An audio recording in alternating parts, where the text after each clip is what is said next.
السلام عليكم ورحمة الله تعالى وبركاته. سوف نشرح اليوم طريقة تغيير كلمة سر حسابك على تطبيق لما بأسهل طريقة. لكن قبل ما نبدأ في الشرح أرجو الاشتراك في القناة وتفعيل الجرس ليصلك كل جديد، والدعم الفيديو بلايك تحفيزنا على نشر المزيد، ونبدأ على بركة الله.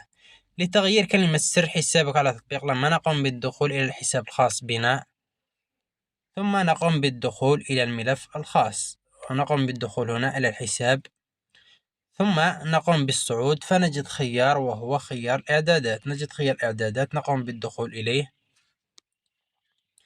فنجد خيار الأمان والحساب كما تلاحظون هنا، فنجد خيار وهو تغيير كلمة المرور.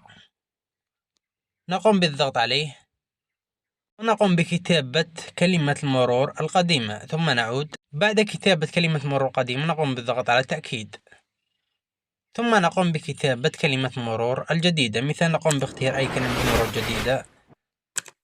بعد كتابة كلمة المرور الجديدة نقوم بإعادتها مرة أخرى هنا، ثم نقوم بالضغط على تأكيد. ننتظر قليلا. هكذا تم تغيير كلمة المرور كما تلاحظون. أرجو أن يعجبكم الفيديو، شكرا للمتابعة.